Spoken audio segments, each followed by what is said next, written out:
My dear students, Dr. James Taylor Kent രചിച്ച lectures on homoeopathic materia medica എന്ന വിശിഷ്ട ഗ്രന്ഥത്തെ ആസ്പദമാക്കിയുള്ള ചാനലിലേക്ക് നിങ്ങൾക്കെല്ലാവർക്കും വീണ്ടും സ്വാഗതം. ഇതിൽ ആഴ്സനിക്കം ആൽബം എന്ന അധ്യായത്തെക്കുറിച്ചാണ് കഴിഞ്ഞ 4 എപ്പിസോഡുകളിലായി നമ്മൾ ചർച്ച ചെയ്തുകൊണ്ടിരുന്നത്. അതിൻ്റെ 5ാമത്തെ എപ്പിസോഡിൽ കെൻറ്റ് പ്രധാനമായിട്ടും പറയുന്നത് അതിൻ്റെ മെൻ്റൽ സിംറ്റംസിനെ കുറിച്ചാണ്. നിങ്ങൾക്കെല്ലാവർക്കും അറിയാവുന്നതുപോലെ ഏത് ഔഷധത്തിൻ്റെയും പ്രയോഗത്തിൽ മെൻ്റൽ സിംറ്റംസിന് വളരെ പ്രാധാന്യമേറിയ സ്ഥാനമുണ്ട്. ആഴ്സനിക്കിൻ്റെ മെൻ്റൽ സിംറ്റംസിനെ കുറിച്ച് നേരത്തെ പറഞ്ഞു. അതിൻ്റെ ഇൻസാനിറ്റിയെക്കുറിച്ച് വളരെ ശ്രദ്ധേയമായ ചില നിരീക്ഷണങ്ങൾ കെൻറ്റ് ഈ ഭാഗത്ത് നടത്തുന്നുണ്ട്. അതുകൂടാതെ ആഴ്സനിക്കിൻ്റെ തേഴ്സ്റ്റ്, വളരെ പെക്യുലിയറായിട്ടുള്ള തേഴ്സ്റ്റ്, അത് മറ്റ് റെമഡീസിൻ്റെ തേഴ്സ്റ്റിൽ നിന്ന് എങ്ങനെ വേർതിരിച്ച് കാണാമെന്ന് വളരെ വ്യക്തമായിട്ട് അദ്ദേഹം ഈ ഭാഗത്ത് ഇലുസ്ട്രേറ്റ് ചെയ്ത് പറയുന്നുണ്ട്. കൂടാതെ ആഴ്സനിക്കിൻ്റെ ടൈം ഓഫ് അഗ്രവേഷൻ പലപ്പോഴും തെറ്റുപറ്റാനിടയുള്ള ഒരു മേഖലയാണ്.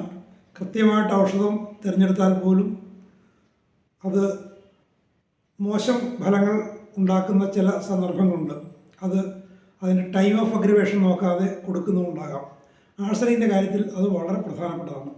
അതിനെക്കുറിച്ച് വളരെ വിശദമായിട്ട് ഈ ഭാഗത്ത് കെൻറ്റ് പറയുന്നുണ്ട്. നമുക്ക് ഈ എപ്പിസോഡിലേക്ക് നമുക്ക് വിശദമായിട്ട് പ്രവേശിക്കാം. My dear students, Kent's lectures on homoeopathic materia medica എന്ന ഗ്രന്ഥത്തിലെ ആഴ്സനിക്കം ആൽബം എന്ന അധ്യായത്തെക്കുറിച്ചാണ് നമ്മൾ പറഞ്ഞുകൊണ്ടിരുന്നത്. നമുക്കതിൻ്റെ 5ാമത്തെ ഭാഗത്തേക്ക് നമുക്ക് പ്രവേശിക്കാം. ഈ ഭാഗത്തിൽ കെൻറ്റ്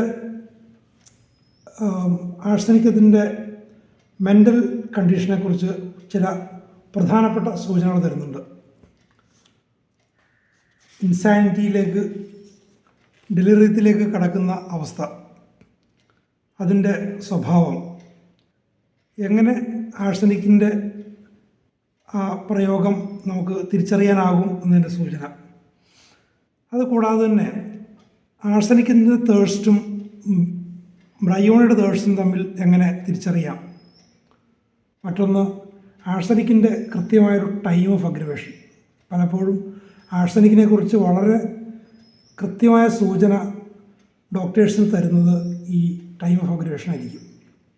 അത് വെച്ചുകൊണ്ട് ആഴ്സനിക്കം കൊടുക്കുമ്പോൾ ഏത് സമയത്ത് കൊടുക്കണം എന്നതിനെ സംബന്ധിച്ചുള്ള ചില മുന്നറിയിപ്പും അതിൽ നിന്ന് നമുക്ക് ലഭിക്കുന്നുണ്ട്. നമുക്കതിലേക്ക് വിശദമായിട്ട് പ്രവേശിക്കാം. The mental symptoms show in the beginning anxious restlessness. ആഴ്സനിക്കിൻ്റെ മെൻ്റൽ സിംറ്റംസിൽ നമ്മൾ നേരത്തെ പറഞ്ഞതുപോലെ ആങ്ഷ്യസ് റെസ്റ്റ്ലെസ്നെസ്സിലാണ് തുടക്കം. And from this a continuation towards delirium. അതെങ്ങോട്ടാണ്? ഡെലിറിയത്തിലേക്ക് പോകുന്നു. ഈവൻ ഇൻസാനിറ്റി, ഡെലിറിയത്തിലും ഈവൻ ഇൻസാനിറ്റി, ശരിക്കും ഭ്രാന്തെന്ന് പറയുന്ന അവസ്ഥയിലേക്ക്. With all that it involves disturbance of the intellect and will. ശരിക്കും ഇൻസാനിറ്റി അല്ലെങ്കിൽ മാനസിക രോഗമെന്നൊക്കെ സാധാരണഗതിയിൽ പറയുന്നത് എന്താണ്? മനുഷ്യൻ്റെ ഇൻ്റലക്റ്റിലും വില്ലിലുമുള്ള ഡിറേഞ്ച്മെൻറ്റ് അല്ലെങ്കിൽ ഡിസ്റ്റർബൻസ്. നിങ്ങൾ മെഡിക്കൽ ഫിലോസഫിയിൽ അത് പഠിച്ചിട്ടുണ്ടാവും. ഞാൻ നേരത്തെ പറഞ്ഞില്ലേ, കെൻറ്റിൻ്റെ ഈ ലെക്ചേഴ്സ് മെറ്റീരിയ മെഡിക്കയെക്കുറിച്ചാണെങ്കിൽ പോലും ഹോമിയോപ്പതിക് ഫിലോസഫിയെക്കുറിച്ചുള്ള ചില ഇൻസൈറ്റുകൾ ഇദ്ദേഹം സാന്ദർഭികമായിട്ട് നമുക്ക് തരുന്നുണ്ട്. ഈ മനുഷ്യൻ്റെ രോഗാവസ്ഥ കേവലം ശാരീരികം മാത്രമാണെന്നുള്ള ആ ഒരു കൺസെപ്റ്റിനേക്കാൾ ഉപരി ഇൻ്റലക്റ്റിലും വില്ലിലുമുള്ള ഡിസ്റ്റർബൻസ് വളരെ പ്രധാനപ്പെട്ടതാണ് ഹോമിയോപ്പതി കൃത്യമായിട്ടുള്ള പ്രിസ്ക്രിപ്ഷനിൽ. ഈ ഇൻ്റലക്റ്റിലും വില്ലിലുമുള്ള ഡിസ്റ്റർബൻസാണ് മാനസിക രോഗങ്ങളെന്ന് സാധാരണ പറയപ്പെടുന്ന അവസ്ഥകളിലേക്ക് കൊണ്ടുപോകുന്നത്. തുടക്കത്തിൽ ഒരു ആങ്ഷ്യസ് റെസ്റ്റ്ലെസ്നെസ് ആണ്. അത് ഡെലിറിയത്തിലേക്കും ഇൻസാനിറ്റിയിലേക്കും അത് എത്തുന്നു. He thinks he must die, മരിച്ചേ അടങ്ങും എന്നുള്ള ചിന്ത. I went to the bedside of a typhoid patient once with all the general aspect I have described. He was able to talk, and he looked up at me and said, "There is no use of your coming. I am going to die. You might as well go home. My whole insides are mortifying." കണ്ടോ, ആ രോഗി പറയുകയാണ്, നിങ്ങൾ വന്നതിലൊരു കാര്യമില്ല, നിങ്ങളുടെ വരവ് വെറും വ്യർത്ഥമാണ്, വീട്ടിലേക്ക് തിരിച്ചു പോയിക്കോളൂ, ഏതായാലും ഞാൻ മരിക്കും. എൻ്റെ ഉൾഭാഗം മുഴുവൻ, മൈ വോൾ ഇൻസൈഡ് എന്ന് പറയുന്നത് അവിടെ ഫിസിക്കൽ മാത്രമല്ല, അയാളുടെ ഒരു മെൻ്റൽ സ്റ്റേറ്റ് കൂടെ പറയും. എൻ്റെ ഉള്ളാകെ മോർട്ടിഫൈങ്, ചത്തുകൊണ്ടിരിക്കുകയാണ്. His friend was seated on one side of the bed, giving him a few drops of water. കുറച്ച് വെള്ളം തുള്ളിയായിട്ട് വെള്ളം കൊടുത്തുകൊണ്ടിരിക്കുകയാണ്. And just about as often as he could get through with it he wanted it again. കുറച്ച് തുള്ളി കൊടുത്തു, അത് കഴിയുമ്പോൾ വീണ്ടും കുറച്ചുകൂടി തുള്ളികൾ വേണം. That was all he wanted. കുറച്ച് മാത്രം മതി, തുള്ളികൾ മാത്രം മതി. His mouth was black, പാർച്ച്ഡ് and dry.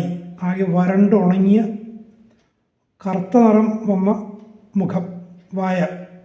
കുറച്ച് ഏതാണ്ട് തുള്ളി വെള്ളം മാത്രം മതി. He got arsenic. One of the characteristic features of arsenic is thirst four small quantities often. കുറച്ച് ഇടക്കിടക്ക് വേണം, പക്ഷേ കുറച്ച് മതി. അതിന് തുള്ളികൾ കിട്ടിയാൽ മതി, വായന്ന് നനഞ്ഞാൽ മതി. നേരത്തെ പറഞ്ഞില്ലേ മ്യൂക്കസ് മെംബ്രെയിനിലെ ഡ്രൈനെസ് എന്ന് പറഞ്ഞില്ലേ, അതുകൊണ്ട് കണക്ട് ചെയ്ത് വരുന്നതാണ്. Thirst four small quantities often. കുറച്ച് സമയം ഇടവിട്ടല്ല, വളരെ വേഗത്തിൽ, പെട്ടെന്ന് വേഗം ഉണങ്ങിപ്പോകുന്നു, വീണ്ടും വേണം, കുറച്ച് കൊടുത്തു കഴിയുമ്പോൾ തീർന്നു. Just enough to wet the mouth. വായന്ന് നനഞ്ഞാൽ മതി. It is commonly used as a distinguishing feature between bryonia and arsenic for the purpose of memorizing. That bryonia has thirst for large quantities far apart. ബ്രയോണിയക്ക് ധാരാളം വെള്ളം വേണം, പിന്നെ കുറേ നേരത്തേക്ക് വേണ്ട. അത് സാധാരണ പനിയിൽ പോലും ഈ ഒരു ഫീച്ചർ വെച്ചുകൊണ്ട് നിങ്ങൾക്ക് ബ്രയോണിയയും ആഴ്സനിക്കിനെയും ഡിസ്റ്റിങ്ക്വിഷ് ചെയ്യാൻ സാധിക്കും. Bryonia has thirst for large quantities far apart, but arsenicum little and often. Or violent unquenchable thirst. ദാഹം അടങ്ങുന്നില്ല, കുറച്ച് തുള്ളി മതി, കുറച്ച് കഴിയുമ്പോൾ വീണ്ടും ദാഹം. Thoughts of death and of incurability of the complaints. മരണത്തെക്കുറിച്ചുള്ള ഭയം, അതിനെക്കുറിച്ചുള്ള ചിന്തകൾ, ഇത് രോഗം ശമിക്കില്ല എന്നുള്ള ചിന്ത. നേരത്തെ പറഞ്ഞു, നിങ്ങൾ ഡോക്ടർ വന്ന് വെറുതെയാണ്, നിങ്ങൾ തിരിച്ചു പോയിക്കുമെന്ന് പറഞ്ഞില്ല, ആ ഒരു condition. Incurability of his compliance.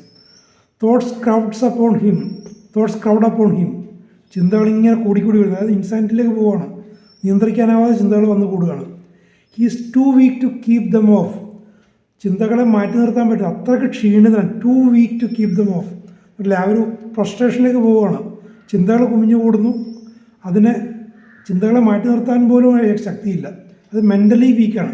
Physically വീക്കാണ് frustration, അതേസമയം മെൻ്റലിയും കൂടി വീക്കാണ്. അതുകൊണ്ടാണ് ചിന്തകളെ മാറ്റി നിർത്താനുള്ള ശക്തി പോലും പേഷ്യൻ്റില്ല. Or to hold on to one idea. പലതരം ചിന്തകൾ വരുന്നു, അതിൽ ആവശ്യമായ ചിന്തകളാണ്. ഒറ്റ ഐഡിയയിൽ ഉറച്ചു നിൽക്കാൻ, കോൺസെൻട്രേറ്റ് ചെയ്ത് നിൽക്കാൻ പറ്റുന്നില്ല. പലതരം ചിന്തകൾ വരുന്നുണ്ടോ, ഇൻസാനിറ്റിയിലേക്ക് പോകുന്ന അവസ്ഥയാണ്. That is he lies in bed tormented day and night by depressing ideas and distressing thoughts.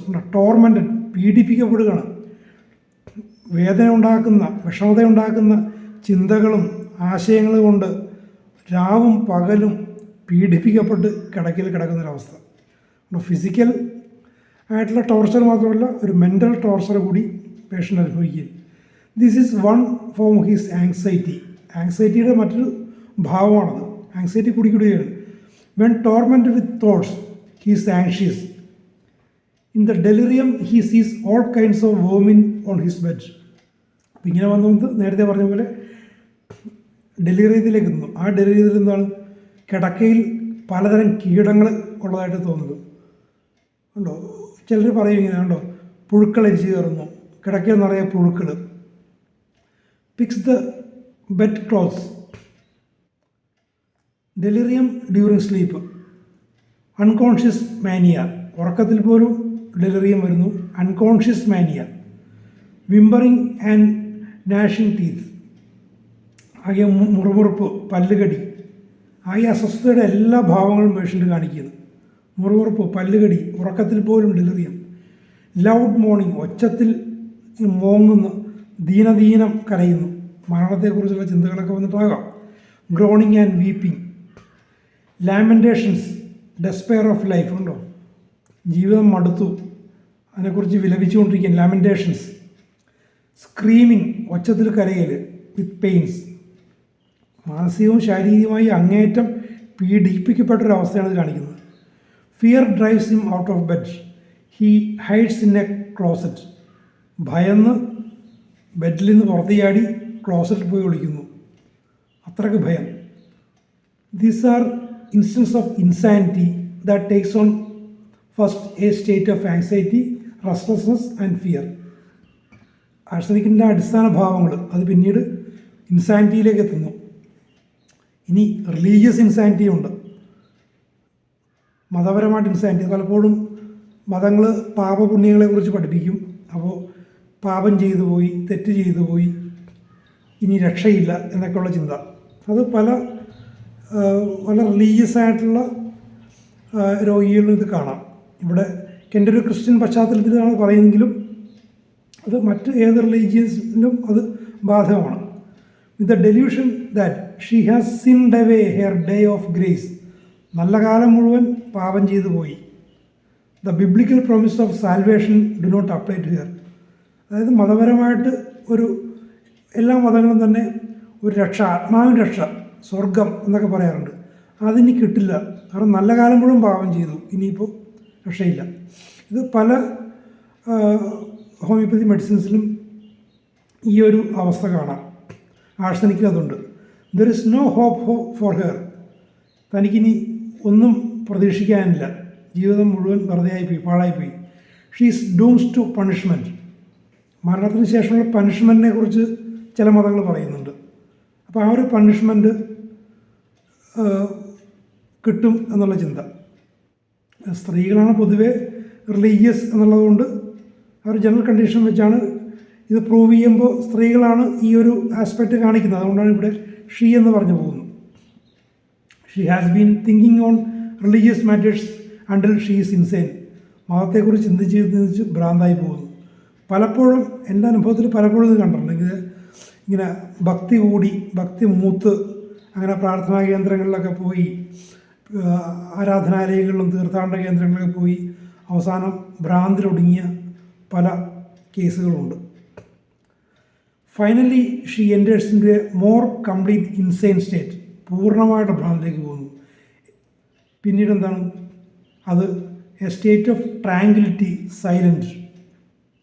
അങ്ങനെ ട്രാങ്കിലിറ്റിയുടെ അവസ്ഥയിലേക്കും പോകാം. And with aversion to talk. അപ്പോൾ ഒരു രോഗിയെ സ്റ്റഡി ചെയ്യുമ്പോൾ അപ്പോഴുള്ള അവസ്ഥ കൂടാതെ മുൻപ് ഏതൊക്കെ അവസ്ഥകളിലൂടെ ആ രോഗി കടന്നു പോയിട്ടുണ്ട് എന്നുള്ള ആ ഒരു അറിവും കൂടി മെഡിസിൻ സെലക്ഷനിൽ വളരെ പ്രധാനമാണ്. നമ്മൾ നേരത്തെ ഫ്രസ്ട്രേഷനിൽ പറഞ്ഞു, റെസ്റ്റ്ലെസ്നെസ്, കിടക്കയിൽ നിന്ന് ചാടി കസേരയിലിരിക്കുന്നു, പിന്നീട് അവസാനം നമ്മൾ കാണുമ്പോൾ ചിലപ്പോൾ ഫ്രസ്ട്രേഷൻ ആയിരിക്കും, പക്ഷേ ഏതൊക്കെ അവസ്ഥയിലൂടെ കടന്നു. മാനിയയിൽ കണ്ടില്ലേ, ട്രാങ്കിലിറ്റി, സൈലൻറ്റ്, അവേർഷൻ ടു ടോക്കിൻ്റെ അവസ്ഥയിലേക്ക് വരാം. പക്ഷേ അതിന് മുൻപ് ഇത്തരം അവസ്ഥയിലൂടെ പേഷ്യൻ്റ് കടന്നു പോയിട്ടുണ്ടാവാം. So we see one stage enters into another. ഒരു സ്റ്റേജ് മറ്റു സ്റ്റേജിലേക്ക് കടന്നു പോകുന്നു. We have to take the whole case together. അങ്ങനെ ടോട്ടാലിറ്റിയിലേക്ക്, മൊത്തം അവസ്ഥയിലേക്ക്, മുൻപ് ഏതൊക്കെ അവസ്ഥയിലൂടെ കടന്നു പോയിട്ടുള്ള അവസ്ഥ കൂടി പരിഗണിച്ചാലേ കൃത്യമായിട്ടുള്ള മരുന്നിലേക്ക് എത്താൻ പറ്റുള്ളൂ. We have to note the course that the curse has run in order to see it clearly and note that in one stage there were certain symptoms and in another stage other symptoms. ഉണ്ടോ, ഒരു സ്റ്റേജിൽ വളരെ വയലൻ്റായിട്ടുള്ള symptom, പിന്നീട് വരുമ്പോഴേക്കും വളരെ ശാന്തമായിട്ടുള്ള അവസ്ഥ. നേരത്തെ restlessness, പിന്നെ ഫ്രസ്ട്രേഷൻ, ഫിസിക്കലി, മെൻ്റലിയും ഇങ്ങനെയാണ്, മാനിയാക്കൽ കണ്ടീഷൻ, പിന്നെ tranquillity. For instance, we know that in the acute conditions of arsenicum there is either thirst for ice cold water and for only enough to moisten the mouth, or there is thirst for water in large quantities and yet it does not quench the thirst. അപ്പോൾ ആർസനിക്കിൽ ഒരു extreme condition ഉണ്ട്. either thirst for ice cold water and for only enough to moisten the mouth. അപ്പോൾ ice called വാട്ടറിനോടുള്ള thirst നേരത്തെ പറഞ്ഞില്ല, drops മതി, വായന ഇങ്ങനെ ഒന്ന് നനച്ചാൽ മാത്രം മതി. Or there is thirst for water in large quantities. Large ക്വാണ്ടിറ്റീസും ഉണ്ടാകാം, പക്ഷേ എങ്ങനെയാണ് അത് ദാഹം ശമിപ്പിക്കുന്നില്ല. ബ്രയോണിയിലാണെങ്കിൽ ദാഹം ശമിപ്പിക്കും, പിന്നെ കുറേ നേരത്തേക്ക് വെള്ളം വേണ്ട. ആഴ്സനിക്കിൽ ലാർജ് ക്വാണ്ടിറ്റി കിട്ടിയാൽ പോലും, അതിനോടുള്ള ലാർജ് ക്വാണ്ടിറ്റിക്ക് വേണ്ടിയിട്ടുള്ള താല്പര്യം ഉണ്ടായാൽ പോലും അത് അയാളുടെ ദാഹം ശമിപ്പിക്കില്ല. കുറച്ച് കഴിയുമ്പോൾ വീണ്ടും വേണ്ടി വരും. ഫ്രീക്വൻ്റാണ്, ബ്രയോണിയിലെ ഫ്രീക്വൻ്റ് അല്ല. But this thirsty stage goes on to another in which there is aversion to water. കുറച്ച് കഴിയുമ്പോൾ വെള്ളം വേണ്ട. അത് ആഴ്സനിക്കിൻ്റെ ഒരു ക്രോണിക് കണ്ടീഷനിലേക്കാണ് അത് കാണിക്കുന്നത്. കുറച്ച് കഴിയുമ്പോൾ ആവേർഷൻ ടു വാട്ടറായി ഉണ്ടോ. And hence we see that in chronic diseases arsenicum is thirstless ഉണ്ടോ. ഇതാണ് എൻ്റെ കൺക്ലൂഷൻ. ക്രോണിക് സ്റ്റേജിൽ ആഴ്സനിക്കത്തിനെ കുറിച്ച് നമ്മൾ പഠിക്കുമ്പോൾ പേഷ്യൻ്റ് തേഴ്സ്റ്റ്ലെസ് ആണ്. അക്യൂട്ട് കണ്ടീഷനിൽ ഫ്രീക്വൻറ്റ് ഇത് അർജ് ഫോർ വാട്ടർ, അത് ചിലപ്പോൾ ഡ്രോപ്സ് ആകാം, വായൊന്ന് നനഞ്ഞാൽ മതിയാകുന്നതാകാം, ചിലപ്പോൾ ലാർജ് ക്വാണ്ടിറ്റീസ് ആകാം, പക്ഷേ ഫ്രീക്വൻറ്റ് അതിനുള്ള ആഗ്രഹമാണ്. So it is in a case of mania in the chronic state he's tranquil ഉണ്ടോ. ഇതേപോലെ ക്രോണിക് കണ്ടീഷനിൽ പേഷ്യൻ്റ് ട്രയാങ്കിളാണ്. But in earlier stages in order to be an arsenicum case he must have gone through the arsenicum restlessness, anxiety and fear ഉണ്ടോ. Connect ചെയ്ത് പറയുന്നു physically ആ തേഴ്സ്റ്റിൻ്റെ കാര്യത്തിലും acute കണ്ടീഷനിലും chronic കണ്ടീഷനിലും വ്യത്യാസം. മെൻ്റൽ സ്റ്റേജിലും ക്രോണിക് സ്റ്റേജിൽ ട്രാങ്ക്വിലിറ്റി, പക്ഷേ മുൻപ് ഒരു അക്യൂട്ട് കണ്ടീഷനിൽ ഈ പറയുന്ന ഡെലിറിയവും വിഭ്രാന്തിയും ഒക്കെ അതിലൂടെ അയാൾ കടന്നു പോയിട്ടുണ്ടാകാം. ഇനി ഫിയറിനെ കുറിച്ചാണ് പറയുന്നത്. Fear is a strong element in the mental state. Fear to be alone, ഒറ്റയ്ക്കിരിക്കാൻ പേടി. Fear something is going to injure him when he is alone. ഒറ്റയ്ക്കിരിക്കുമ്പോൾ എന്തോ ഒന്ന് മുറിവേൽപ്പിക്കാൻ പോകുന്നു എന്നുള്ള ചിന്ത. ഫുൾ ഓഫ് ഹൊറർ, ഭീതി, ഭയം. ഹീ ഡ്രെഡ്സ് സോളിറ്റ്യൂഡ് ഉണ്ടോ, ഏകാന്തതയെ ഭയക്കുന്നു. And wants company because in company he can talk and put off the fear. എന്തുകൊണ്ടാണ്? കൂട്ടുകാരുള്ളപ്പോൾ സംസാരിക്കാം, ആ സംസാരിച്ചുകൊണ്ട് സംസാരത്തിലൂടെ ഭയത്തെ മാറ്റാം. But as this insanity increases, ഈ ഒരു ഇൻസാനിറ്റി കൂടിക്കൊന്നാൽ he fails to appreciate company and the fear comes in spite of it. അപ്പോൾ ക്രോണിക് കണ്ടീഷനിലേക്ക് പോകുമ്പോൾ ഈ കമ്പനിയെ അപ്രീഷിയേറ്റ് ചെയ്യാൻ അയാൾക്ക് പറ്റാതെ വരുന്നു. And fear comes in spite of it. ആ സ്ഥാനത്ത് കമ്പനിയോടുള്ള ഭയം വരുന്നു. അപ്പോൾ ആഴ്സനെ കുറിച്ചൊക്കെ പറയുമ്പോൾ അക്യൂട്ട് സ്റ്റേജിലും ക്രോണിക് സ്റ്റേജിലും എക്സ്ട്രീംസിലേക്ക് പോകുന്നു. നമ്മൾ തുടക്കത്തിൽ തന്നെ പറഞ്ഞു ആഴ്സനിക്കിലൊരു എക്സ്ട്രീം നേച്ചറുണ്ട്.